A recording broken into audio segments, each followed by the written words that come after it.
जय हिंद दोस्तों, ब्रिलियंट 24/7 में आपका स्वागत है। तो दोस्तों, RRB NTPC under graduate level exam analysis 2025। दोस्तों, RRB NTPC under graduate level का फ़िलहाल जो है एग्ज़ाम चल रहा है। तो 11 अगस्त में जितने भी प्रश्न आए हैं दोस्तों एनटीपीसी अंडर ग्रेजुएट लेवल में, सभी प्रश्न को करने वाले हैं। तो आप शुरू से अंत तक ज़रूर बने रहिए दोस्तों। अगर यदि आप इस चैनल पे नए हैं दोस्तों, तो वीडियो को लाइक और चैनल को सब्सक्राइब जरूर कर लें। अगर आप नए हैं तो चैनल को ज़रूर सब्सक्राइब कर लें, जिससे कि एग्ज़ाम रिलेटेड बहुत सारा इन्फॉर्मेशन दोस्तों इस चैनल पे डाला जाता है। आप नए हैं तो वीडियो को लाइक और चैनल को सब्सक्राइब जरूर कर लें। तो दोस्तों, 11 अगस्त को जितने भी प्रश्न आए हैं सभी प्रश्न करने वाले हैं, और उससे रिलेटेड जो भी प्रश्न बनेगा उस प्रश्न को भी करेंगे दोस्तों।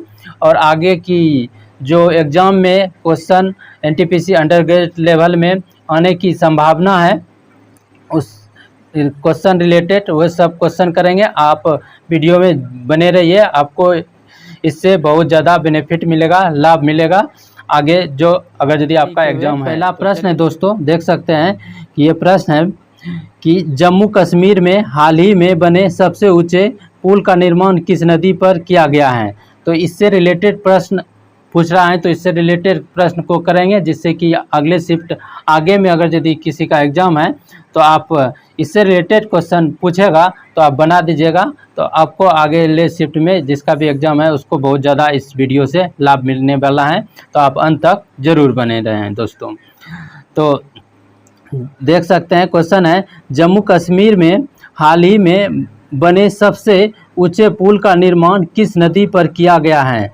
तो जो है जम्मू कश्मीर में हाल ही में बने सबसे ऊंचे पुल का निर्माण जो दोस्तों चेनाब नदी पर किया गया है। ये चेनाब जो नदी है दोस्तों, चेनाब नदी पर, ये जम्मू कश्मीर में चेनाब नदी पर रोसी जिला का नाम रोसी जिला में है दोस्तों। चेनाब नदी पे सबसे ऊंचे पुल का निर्माण किया गया है दोस्तों। जून 2025 में फैक्ट जो है दोस्तों, इससे रिलेटेड प्रश्न आने वाले, ये सब आपको जो है याद रखना है। तो जून 2025 में प्रधानमंत्री ने चेनाब रेल ब्रिज का उद्घाटन किया। कब किया? जून 2025 में प्रधानमंत्री ने चेनाब रेल ब्रिज का उद्घाटन किया है दोस्तों। और ये दुनिया का सबसे ऊंचा रेलवे ब्रिज है। ये चेनाब नदी पे जम्मू कश्मीर में जो बना है दोस्तों, ये दुनिया का सबसे ऊंचा जो है रेलवे ब्रिज है। और इसकी ऊंचाई जो दोस्तों है, इसकी ऊंचाई 359 मीटर है, 359 मीटर है। अगला प्रश्न है दोस्तों अगला प्रश्न देखिए है, इमिग्रेशन एक्ट 2025 कितने एक्ट को रद्द करता है।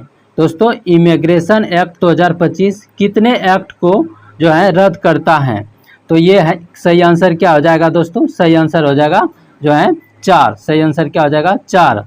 और इससे रिलेटेड दोस्तों प्रश्न है, ये जो 4 एक्ट कौन कौन से एक्ट हैं दोस्तों। तो ये 4 एक्ट हैं दोस्तों, passport act 1920, passport act 1920, registration of, दूसरा है रजिस्ट्रेशन ऑफ फॉरिजनर्स एक्ट 1939, उसके बाद तीसरा है फॉरिजनर एक्ट 1946, और चौथा है इमिग्रेशन एक्ट 2000, इमिग्रेशन एक्ट 2000। तो ये 4 एक्ट हैं दोस्तों। चलिए आगे बढ़ते हैं। दैनिक उपयोग में आने वाली कंप्यूटर सेवा कौन सी है। तो गूगल क्रोमो, इसका सही आंसर होगा गूगल क्रोमो। चलिए अगला प्रश्न देखते हैं दोस्तों। अगला प्रश्न है दोस्तों, भारत में परिवहन का कौन सा साधन प्रमुख है। जो भारत में दोस्तों परिवहन का कौन सा साधन जो है प्रमुख है, तो इसका सही आंसर होगा सड़क परिवहन। इसका सही आंसर क्या होगा, सड़क परिवहन। आगे जो है प्रश्न है दोस्तों कि अर्थव्यवस्था में निजीकरण का क्या मतलब होता है। अर्थव्यवस्था में जो होता है दोस्तों निजीकरण का, उसका क्या मतलब होता है। तो इसका जो है मतलब होता है दोस्तों, सरकारी स्वामित्व वाले उद्योग, सेवाएं या संपत्तियों को निजी क्षेत्र को हस्तांतरित करना। दोस्तों सरकारी जो स्वामित्व वाले उद्योग जितने भी देश में होते हैं, सेवा एवं संपत्ति को निजी किसी क्षेत्र को दे देते हैं, तो ये जो दोस्तों अर्थव्यवस्था का निजीकरण का मतलब होता है, तो ये समझना है। तो प्रश्न पूछा गया है कि ऑपरेटिंग सॉफ्टवेयर क्या है। ऑपरेटिंग सॉफ्टवेयर क्या है? तो ऑपरेटिंग सॉफ्टवेयर है दोस्तों Windows, Mac OS, Linux, Android, iOS, Unix, ये जितने भी हैं दोस्तों ये ऑपरेटिंग सॉफ्टवेयर हैं। तो इसमें से कोई अगर ऑप्शन में है होगा तो यही इसका आंसर हो जाएगा, कोई एक ऑप्शन में होगा। चलिए अगला प्रश्न देखते हैं दोस्तों। प्रश्न है दोस्तों सिंधु घाटी सभ्यता की प्रमुख विशेषता क्या था? पूछ रहा है सिंधु घाटी सभ्यता का प्रमुख विशेषता क्या था? तो सही आंसर होगा जल निकासी प्रणाली। जल निकासी प्रणाली दोस्तों सिंधु घाटी सभ्यता का प्रमुख विशेषता था। उसके बाद अगला प्रश्न देखते हैं दोस्तों। अगला प्रश्न है दोस्तों खेलों के संदर्भ में सतत विकास की क्या भूमिका होगी? खेलों के संदर्भ में सतत विकास की क्या भूमिका होगी?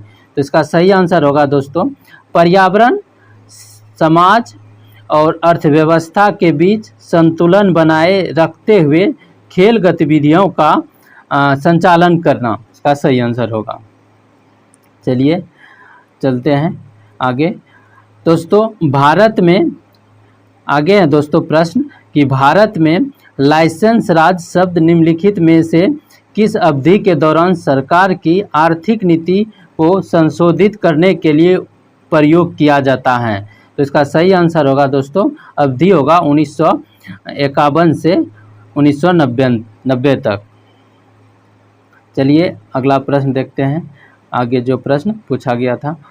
दोस्तों प्रश्न है कि धन विधेयक का वर्णन भारतीय संविधान के किस अनुच्छेद में किया गया है? धन विधेयक का, तो इसका सही आंसर है दोस्तों अनुच्छेद 110 में धन विधेयक का वर्णन किया गया है।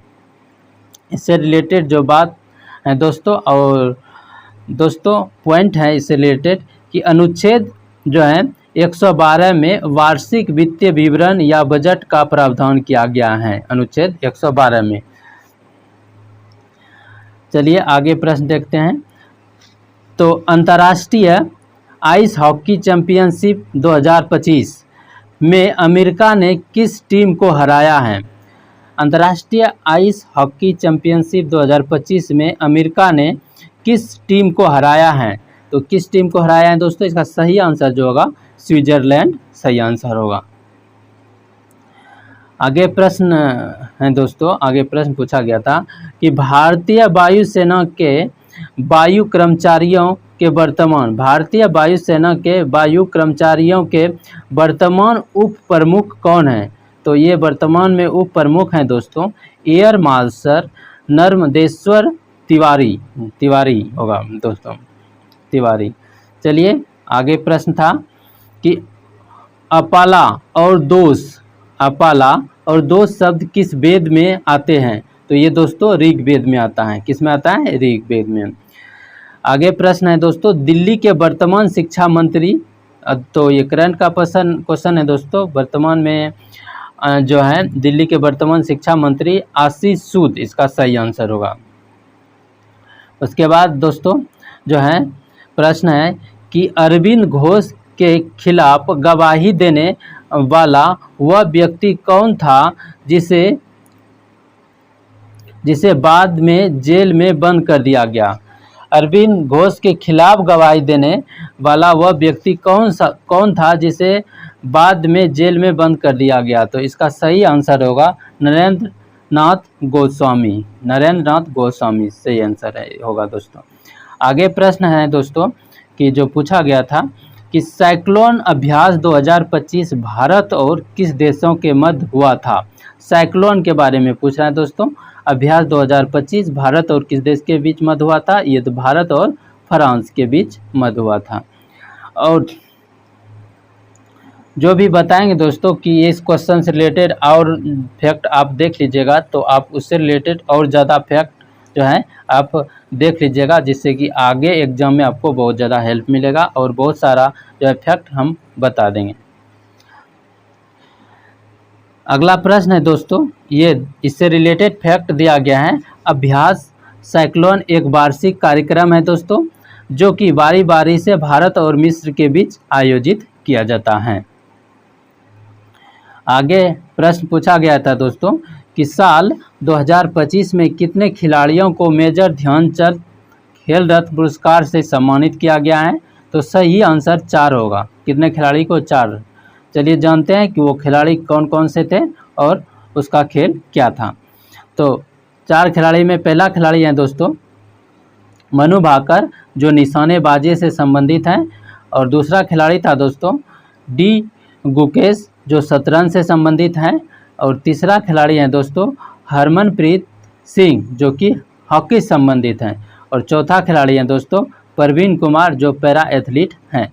ये 4 खिलाड़ी थे दोस्तों। आगे है प्रश्न पूछा गया है दोस्तों कि पंचायती राज व्यवस्था में जिला स्तर पर सबसे ऊपर कौन सा पद होता है? तो पंचायती राज व्यवस्था में जिला स्तर पर दोस्तों जो सबसे ऊपर पद होता है वो जिला परिषद के अध्यक्ष का होता है। सही आंसर। उसके बाद आगे प्रश्न है दोस्तों पूछा गया है, जो आगे प्रश्न कि भूमध्य रेखा के आसपास के क्षेत्र को क्या कहते हैं? तो भूमध्य रेखा के आसपास के क्षेत्र को उष्णकटिबंधीय क्षेत्र कहते हैं। सही आंसर होगा। आगे प्रश्न है दोस्तों कि विश्व आर्थिक मंच 2025 कहाँ आयोजित किया गया था? विश्व आर्थिक मंच 2025 कहाँ आयोजित किया गया था? स्विट्जरलैंड में। कहाँ? स्विट्जरलैंड में। आगे प्रश्न है दोस्तों कि आगे प्रश्न है आवर्त सारणी के आगे जो है प्रश्न है दोस्तों आवर्त सारणी के पी ब्लॉक का इनमें से कौन सा तत्व है? आवर्त सारणी के पी ब्लॉक का तत्व पूछ रहा है दोस्तों, जो कि ऑप्शन में आपको दिया गया है होगा। दोस्तों सबसे पहले जानना है कि जो है आवर्त सारणी, तो पी ब्लॉक के तत्व को 13 में से 18वें समूह तक आवर्त सारणी में रखा गया है। 13, 14, 15, 16, 17, 18 ये सभी जितना भी समूह आता है दोस्तों ये पी ब्लॉक के अंतर्गत आता है। किस पी ब्लॉक के अंतर्गत आता है और इसमें जितने भी तत्व होगा दोस्तों वो जो है पी ब्लॉक के अंतर्गत आता है, जिसमें कि boron, carbon, nitrogen, oxygen, fluorine, neon, argon ये दोनों अक्रिय गैस हैं। यदि ये सब में कोई आंसर होगा ऑप्शन में होगा तो सही आंसर उसका होगा। उसके बाद अगला प्रश्न है दोस्तों, अगला प्रश्न कि 2025 का 7वां खेलो इंडिया यूथ गेम्स कहाँ आयोजित किया गया था? 2025 का पूछ रहा है दोस्तों, 2025 का 7वां खेलो इंडिया यूथ गेम्स कहाँ आयोजित किया गया था? तो सही आंसर क्या हो जाएगा? इसका सही आंसर बिहार हो जाएगा। कहाँ इसका सही आंसर हो जाएगा? बिहार इसका सही आंसर हो जाएगा। तो जितने भी प्रश्न थे दोस्तों, चलिए आगे जो भी प्रश्न मिलेगा दोस्तों आगे वीडियो बना के अपलोड कर देंगे, आप लोग देख लीजिएगा, जिससे कि आपको बहुत ज़्यादा हेल्प मिलेगा। तो आप लोग जो है अध्ययन कीजिए और एग्ज़ाम जाके दीजिए।